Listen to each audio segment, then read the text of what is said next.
Hi, and welcome to this next video. This is the first video in the 7 skill sets that you need to have to become a network marketing professional. And this first one here is finding prospects. Again here, if you look at the honeycomb model, which is our blueprint model, this is all about giving you more knowledge and therefore part of the education element. Again here we also have Worre to be conducting this for us because he is the best in it and he's the guy who actually wrote the book himself, so why not listen to him again. And here's his first skill sets we plucked out of his course that is really a tremendously long course that we have taken some additional steps out of.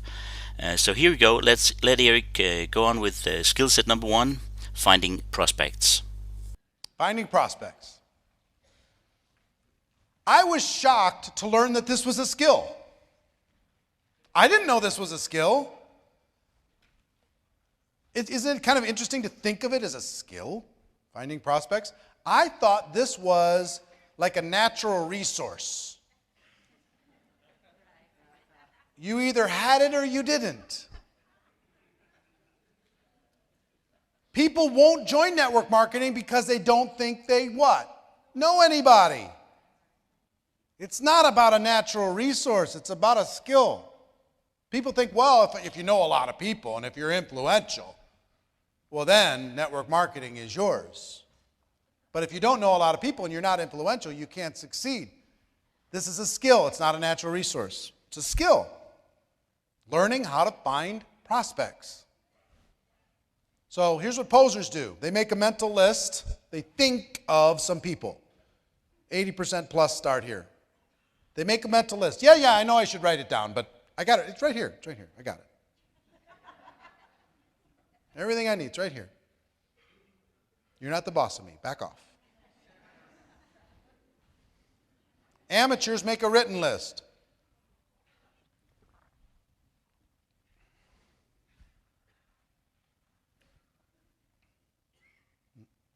Amateurs make a written list and they immediately start to drain the list. And as the list drains, their anxiety grows. That's what happened to me. I made my list. Took my dad's list, and then I made my list. And I started to drain the list. I've heard that there's 3 pearls out of every 100 oysters. Mine must be at the bottom. Because I'm shucking oysters. Nope. No skill. You know, I'm not opening them with an oyster tool, I'm bashing them with a hammer. Smash, smash, smash. Some of them might have an oyster in there, but we'll never know. Smash, smash, smash. Next. I heard the word next at my training. Next.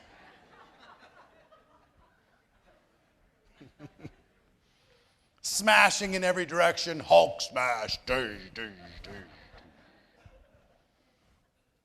That's what amateurs do. They go through the list and their anxiety goes, I'm going to run out. And when I run out, I'm done. It's over for me. Guess I just didn't know enough people. 7 billion on the planet, but guess I just didn't know enough. It never dawned on me that this was a skill until probably 3 years in. It never dawned on me that here's what professionals do. They create what I call an active candidate list. It's not a list that they build and they start to drain. And a lot of people have big problems with network marketing because of warm market. Oh, I don't want to talk to my friends. I don't want to talk to my family. Code word, I've done this before and they're not going to accept me. Right? Warm market is not where we end up, it's where we start. We start, we practice with them, and we got some friendly faces, and we have something we believe in, a product or service or opportunity we believe in, we share it with them. If we do it professionally, we're going to get one result. If we do it as amateurs, we're going to get another result. Almost everybody does it as posers, not even amateurs, with no skill, and they don't get that good a result. And once they run out of warm market, they're done. It's over. Professionals create an active candidate list. So here's some steps to going pro. Number 1, make a comprehensive list. Everybody goes on your list. Every single person goes on your list. Empty your mind on paper.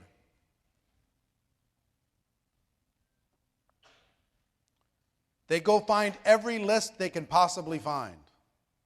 Old wedding lists and party lists and Christmas card lists and everywhere they can find, and they add them to the list. All organizations that they've ever been a part of, they think about those people and they add them to the list. This list becomes a big list. People used to have the excuse to say, I don't know anybody, and then you go look at Facebook and they have 800 friends. Stop it. You know, it's so fun to be able to bust that illusion. Pull every single contact out of your cell phone and add it to the list. Back in the day, if somebody created a list of 200 people, that was a big deal.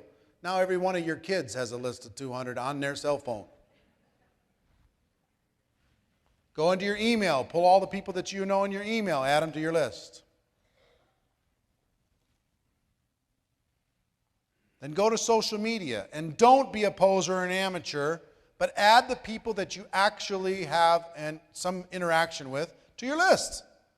People you'd say, they're a friend. They're not just somebody that I don't know because I really, really wanted to max out my friend list at 5,000, so I started adding everybody.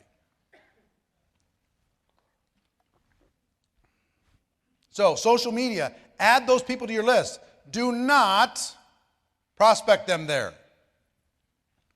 Just don't do it. We'll talk about how we invite people in the next step. But add them to your list. Next, after you've made your comprehensive list, this is just step one. If this was taught in a college course and you were going to be graded by how many people you had on your list and you really needed the grade, how many people could you have on your list? I mean, come on.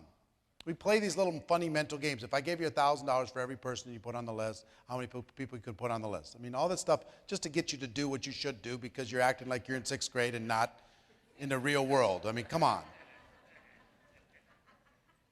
Is it okay if I'm honest this weekend? Is that all right? All right, good. Next step. Oops, I went backwards again. Doggone it. Sorry.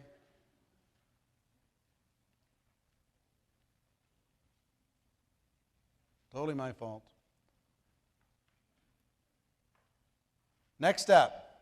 The second degree of separation. This is a trick I learned a long time ago. Have you heard about the 6 degrees of separation? That basically you're 6 relationships away from everybody in the world.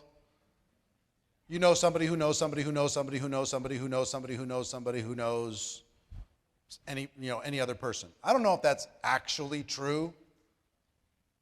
It probably is. I don't know. I don't even know if there's any way to prove it. But here's what I do know. The second degree of separation is true. If you make your list, and now you've got your completed list, and here's the discipline.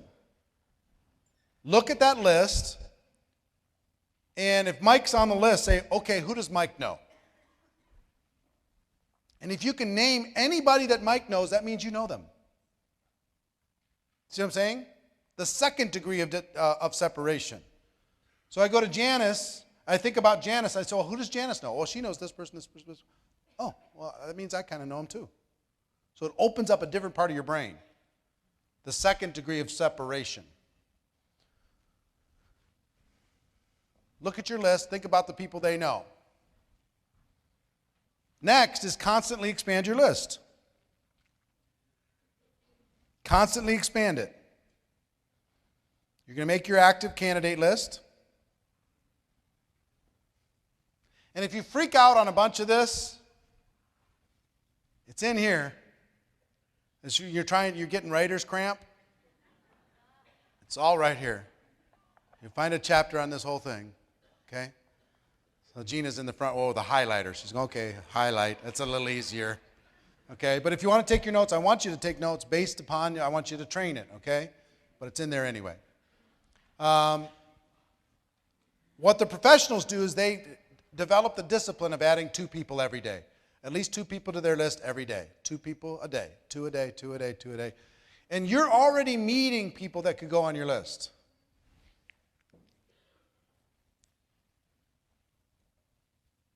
Everybody goes on your list. One of the greatest disciplines, Harvey Mackay, the author of Swim with the Sharks Without Being Eaten Alive, he's a good friend of mine. I've done a couple interviews with Harvey. He's the most network guy I know. He's unbelievable. I'm going to give you a couple secrets of his networking style. One is his dad sat him down at age 19 and said, Harvey, today from now until the day you die, every person you meet, you're going to get their contact information. You're going to make a little note about them, and you're going to find a creative way to stay in touch.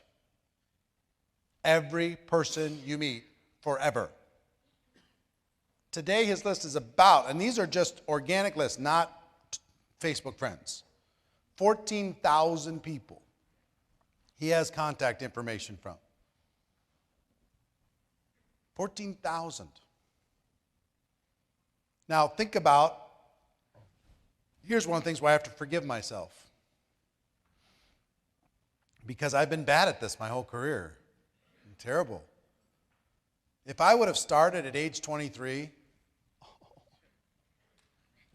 with how many hundreds of thousands of people I've met, people who've moved on, their company blew up, something happened, but if I would have stayed in touch, the opportunities would be, I'd be earning millions a month. Just from the relationships. Just with a creative way of staying in touch over the course of 25 years. Here's the good news. You can start right now. You know, if you start right now, this is a core skill. What you have to do is raise your awareness and pay attention. That turns into 600 people a year, 3,000 people in 5 years. Just 2 a day. But does it work? Yes. Staying in touch in a creative way, in a friendly way, not necessarily recruiting them every time you talk to them. Is that creative? Yes. Now I'll tell you the other thing that Harvey does. He is a true networker in the sense that he's a true friend. You know what Harvey tries to do, because he learned, I don't know if he learned this, but he shares this with his buddy Lou Holtz, his best friend. If you meet Lou Holtz or if you meet Harvey Mackay, their entire thought process is, what can I do for you? How can I help? I've got some influence. I got this. I got that. Can I help you? So when we were struggling with some immigration issues with our son, who we finally got approval on, called Harvey and said, Harvey, would you help?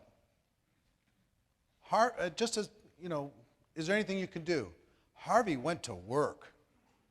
Harvey called senators. He got government officials on the phone. He called the biggest fundraisers in the state and said, I need your influence.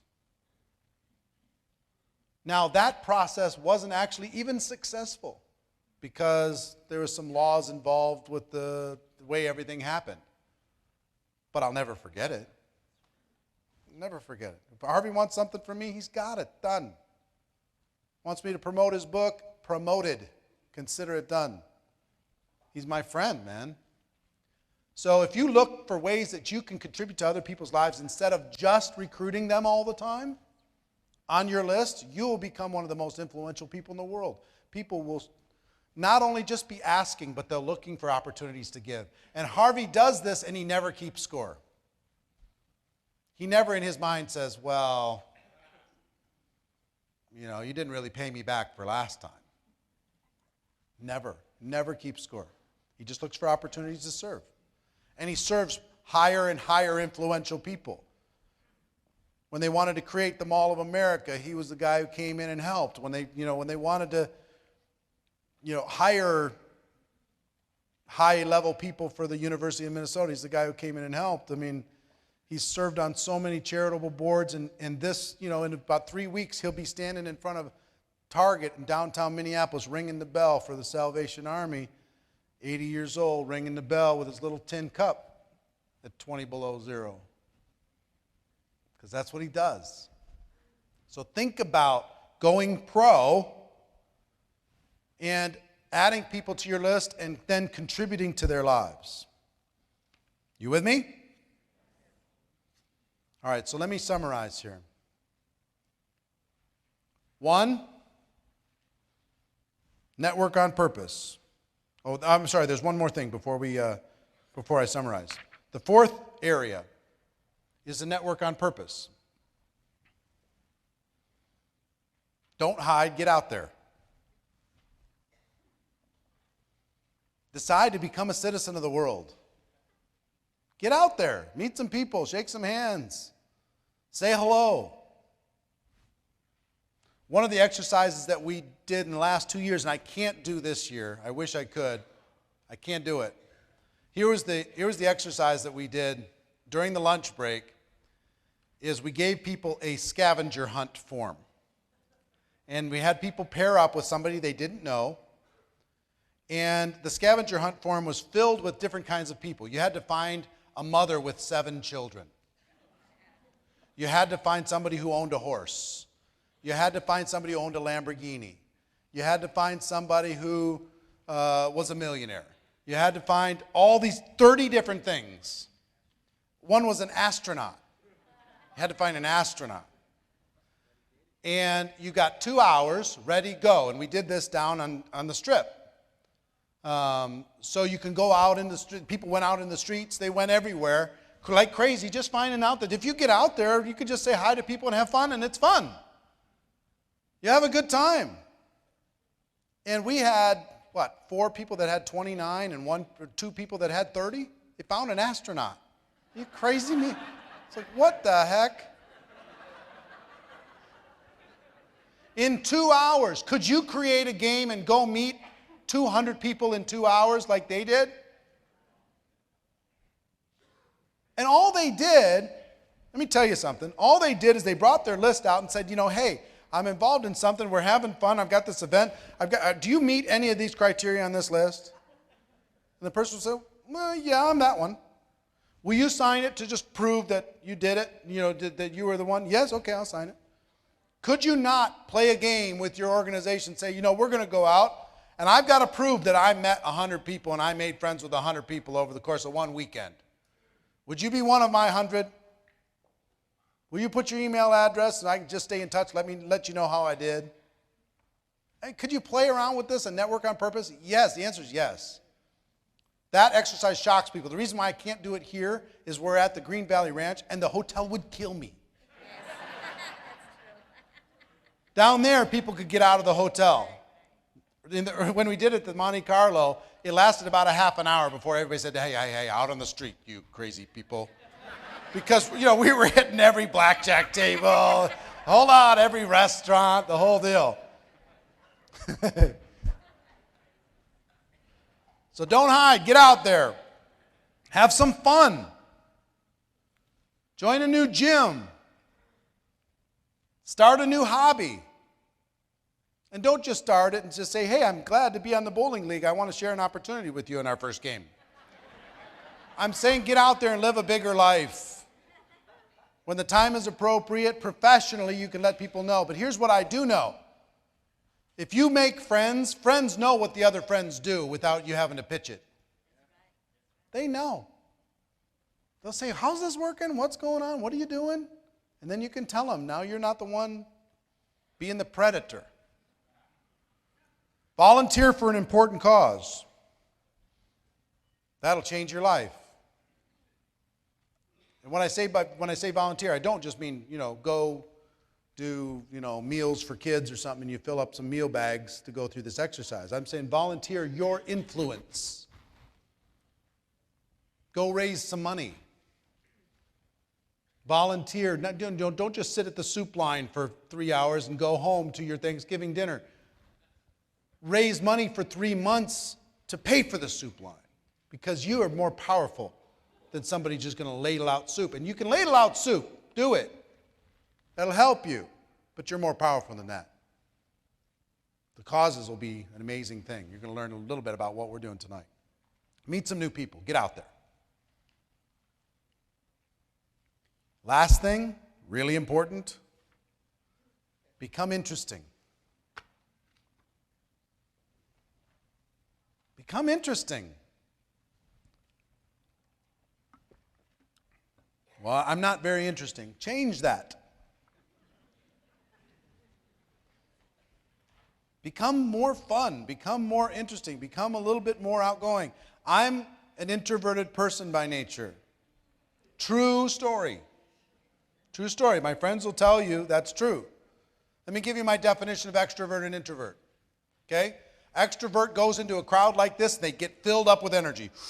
The more they're around people, the more energy they have.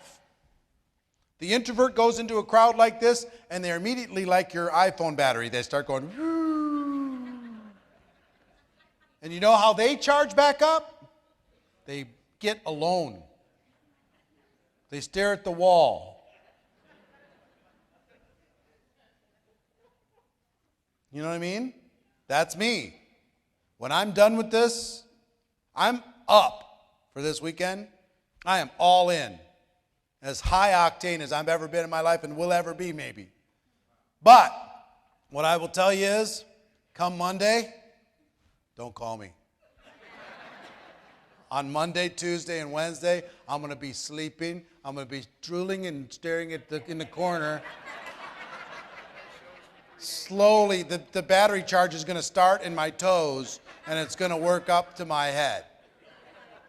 That's me. But for this weekend, I can meet everybody. I'm assuming everybody I see in the hall is part of the group, so I'm saying hi and high-fiving. They might not even be part of the group. High five, man. I'm going. We're out there having fun. Get out there. Be interesting. Be fun. Be that life of the party. Even if you're going to be tired afterwards. Right? Even if you're going to be tired. Like last night at the VIP dinner, I was tired.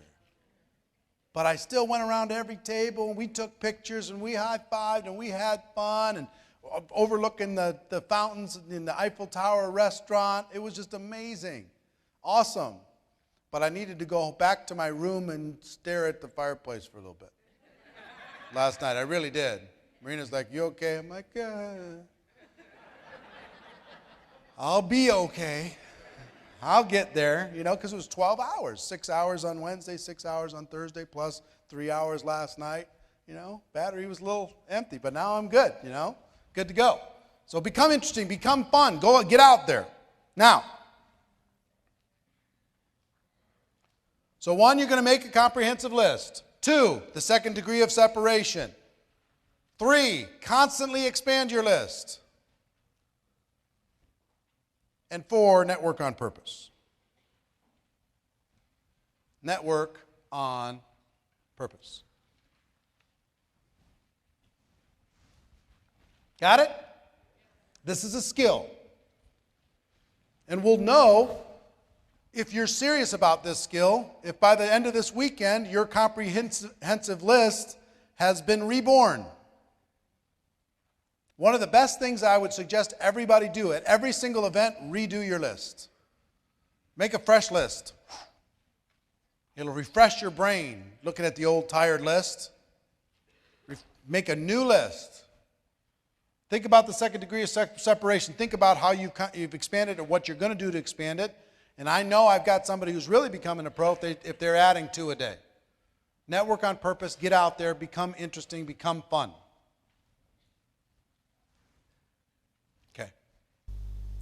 That was actually the first set of the 7 skill sets that you need to do to become a network marketing professional. And you can now take this video off, which was GoPro video number 1, skill set number 1, and get ready to go on to the next one, which is the second video, inviting prospects. You can find them all on Networkers Go Pro as usual under the training video sessions. Okay, talk to you soon.